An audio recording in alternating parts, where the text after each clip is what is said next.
This is the Jose Aliaga Show, and today I have a special guest, Maria Giancotti, and of course, my good friend and always, who is a political analyst who always helped me, Troy Coffin.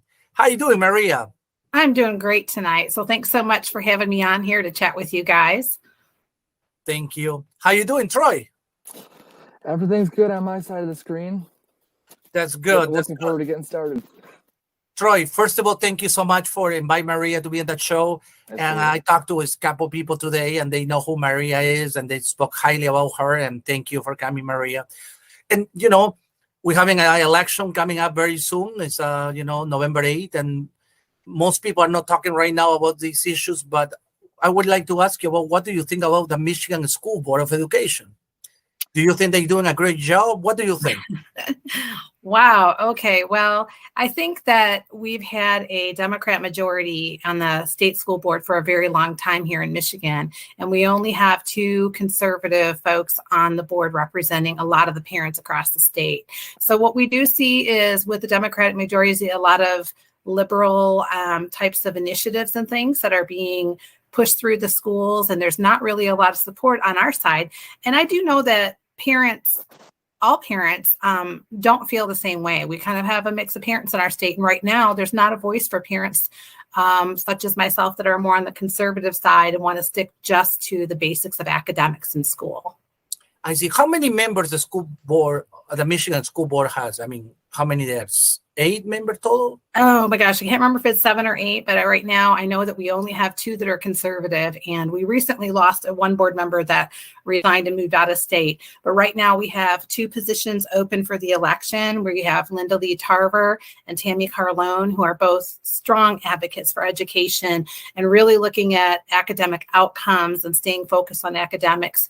They're amazing, and I hope some of the people listening, if they're not familiar with them, will take an opportunity to look up Linda Lee Tarver and Tammy Carlone and find out what they're about, because I totally support both of them. Sure. For the people that are watching, because a lot of people watch this show, it's a lot of conservatives actually watch the show. How they can donate money is people allowed to donate money to the campaign for Linda? Yes, absolutely. And I do post things on my page, but both of them have a website. So if you follow my page, I'm Michigan Liberty Leaders on Facebook. I post often about both of them, but you can also donate directly on their websites. That's the best way to reach them. I know they would happily take donations and support right now. We're down to the last few weeks, and the large, loud parent voice in Michigan really need both of them elected right now to help our kids. I see. Troy, you have a question?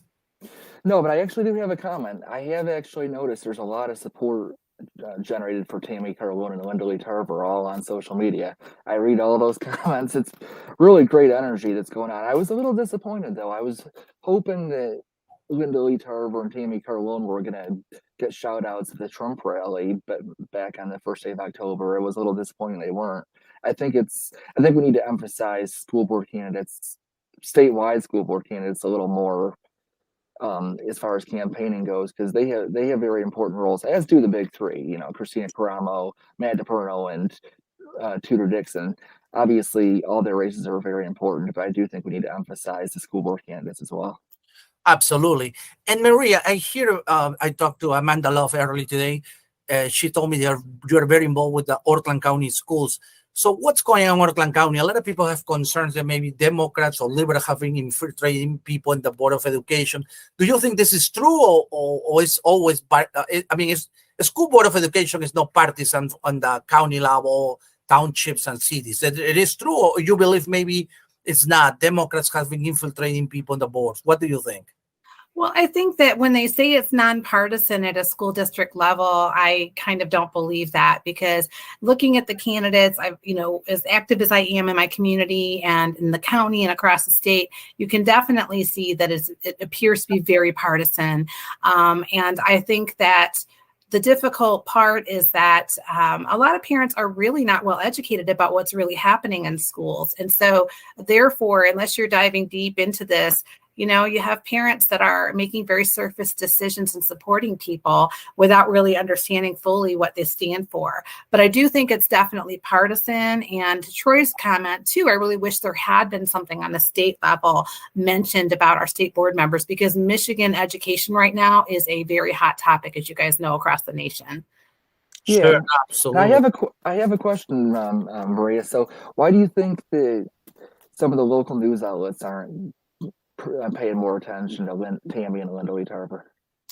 Well, I think in general, right now, and not just in Michigan, there's a lot of people really not opening their eyes to what's happening in Michigan and what the importance of where we're at with this election in regards to education. So I think that a lot of the local media is portraying a certain image of what's happening in schools. And for those of us that are out here on the front lines, digging up information and showing what's out there, a lot of times people don't believe what we're sharing and showing. And people don't think that this is really happening in the schools. And they will be the first to say that online and in either neutral spaces or places that tend to be more liberal. So, I think, it's very difficult. I just don't think that people want to expose the truth of what's really happening in Michigan schools. True. Absolutely. I hear that back in the day, a lot of conservative always says that they don't want to send their kids. I mean, when the kids go to college, is what it says, they got indoctrinated and become a liberal because the college or university brainwash people, young kids. Now, lately, in the last few years, now parents believe that when they send their kids to high school or some other public school, not all the school, but some of them, indoctrinating the kids and make them liberals. Do you think that's true statement? Is not anymore in college. It's actually it's happening now at the school level, high school, middle school. Do you believe that's true, or you think it's exaggeration? What do you think, Maria? I think, first of all, everybody's level of how they define indoctrination is different, first of all.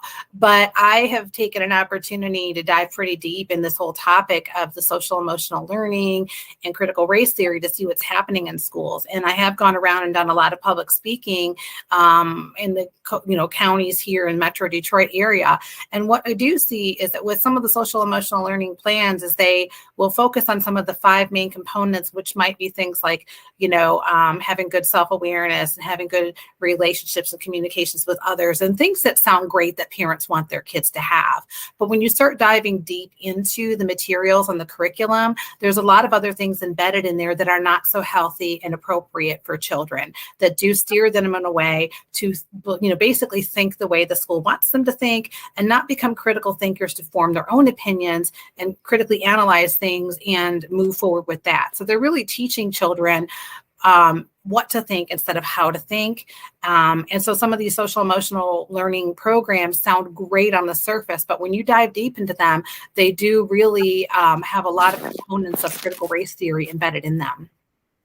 I see. And there's a lot of criticism, not just in Michigan, but in the whole United States as a country, how some schools operate on like New York, California, different with Texas and some other states, And a lot of parents have a big concern about what happened in some schools. And, that's why it's important election. It's important to choose the right people to represent us, And, it's amazing. You cannot compare some schools in Detroit, Pontiac, Flint with probably Clarkston or Highland, as you know.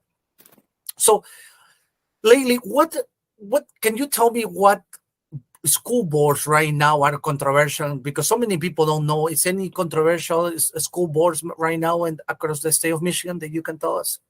Yeah, I think the hot topics that people are talking about in regards to the school boards and elections and trying to pick the right candidates, at least on the conservative side, the first thing is the sexualization of children in our schools.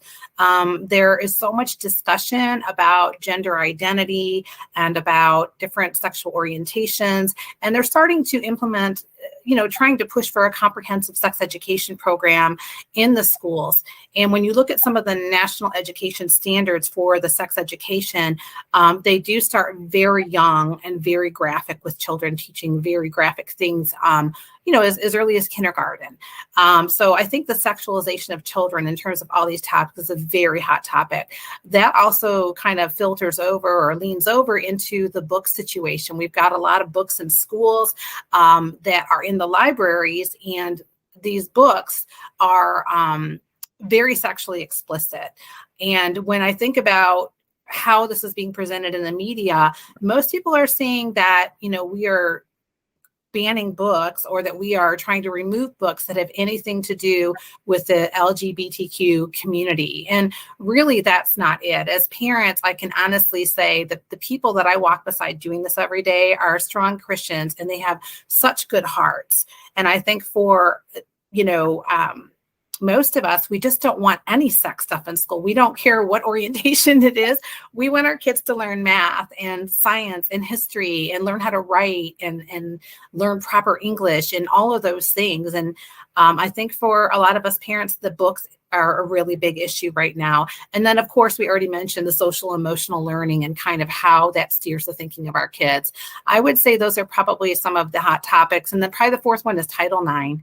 Looking at our bathrooms and restrooms in regards to our students that identify differently. Absolutely. And boys don't belong in girls' bathrooms. And the hard part is that my heart goes out to families that have children that identify differently. I'm actually a special education advocate for a living. So I deal with students that have disabilities and learning challenges all day. I help their parents advocate for them in school. So I will always advocate for all children. I just wish that for the children that identify different, that we could come up with some other solutions instead of just putting biological boys in girls' bathrooms or vice versa. Can we talk about, get some other solutions on the table and see what would help these kids and make sure they're getting the proper supports that they need at school emotionally? I just wish there was a talk of different and more solutions than just settling on the one. Absolutely. I agree with you. And that, Maria, again, about this election is very critical, important for conservative and for schools. So what can people that are watching right now, what does we can do to help Linda Lee Tarver and Tammy Carleon? They would love support. They are out there campaigning every day and meeting so many people. I think in the past, nobody really paid attention to how important the school board elections were. And I really hope at this point that people would start paying attention. If they want to help and support them, they need to go to their page and make a donation, help them get the word out about what they stand for in their campaigns. Share their website with friends so friends can see their names and faces and know who they need to vote for and what they stand for. These are strong women with amazing educational backgrounds and experience that really want to put parental rights up on the forefront. They want to look at academic excellence for our kids, and they kind of want to get rid of the noise and focus on really advocating for all students. So really those things, getting their name out, if they want to put a sign in their yard, make a donation, share information online with friends and family, and just get their names out there. Do you by any chance think what happened in Dearborn will have an impact going forward? I am just glad to see a community where people are standing up, because I know in my school district, I no longer advocate that much because I don't have parents around me that will stand with me. So I do things more at a state and county level. So to see a community come together and to really stand up is amazing. And I wish that was happening everywhere. I think Dearborn presents a very unique situation with their community, with Christians and heavily Muslim. It's just a unique dynamic. So when we see their cultural and religious values come to the forefront, there's a stronger urge for them to get involved than maybe a lot of other people. And they also they seem very bound as a community. So they all have each other's backs. They're walking in there arm in arm. A lot of other communities don't have that. I wish that we had that across the board. I know that there's a stronger voice of parents that don't want these things happening. It's just the hard part is getting people out there to talk about it. It's a sensitive topic, and people often feel worried about what they're going to say or think of them for expressing an opinion on this sensitive topic. True, and it has been the Denver has been going out in a lot of media. I see it everywhere, and it's getting a lot of attention for sure. Maria, before we finish, again, can you tell me a little bit more about your organization and how people can find and support your organization? Yeah. Okay. So I founded Michigan Liberty Leaders, and mostly just to kind of come alongside other people that share similar thinking. And then when I saw so much going on in the schools, I've really started to take an emphasis on focusing on the schools. So you can find me on my group on Facebook at Michigan Liberty Leaders. There's also a website you can link to from there. We do sell merchandise and t-shirts online to help support the organization. It's a nonprofit. And really, I think the biggest thing is we want to spread the word about what's happening in education and get other people involved and knowledgeable about what's out there. I'm happy to come and do public speaking if it works in my schedule and stuff as a single mom, to share what's happening in education and answer questions. And people do message me and reach out all the time through my Facebook Messenger, asking questions or looking for resources. So I'm happy to connect you with other people. I'm widely connected to people across the whole state that have an interest in education and what's happening. Thank you, Maria. Thank you so much to come to the show, and it was Yeah. a very good topic, and glad, and I hope I would like to have you again for sure after the election to talk about the election, and hopefully our candidates win. That's what we want, and I think it's what the majority of people want, but we need to always, spread the word, and That's also why we put the hard work in now, right? Yeah. We're all working hard. I think we're all excited and nervous about the election. But I'm hoping and praying that we have some good outcomes and we can really change education in Michigan for the best. Thank you. And thank you, Troy. Thank you for being here. Yeah, thank you guys so much for inviting me and having me on. It was nice to meet you both virtually. We see each other online all the time, and it's nice to kind of actually get a chance to talk. So thank you so much.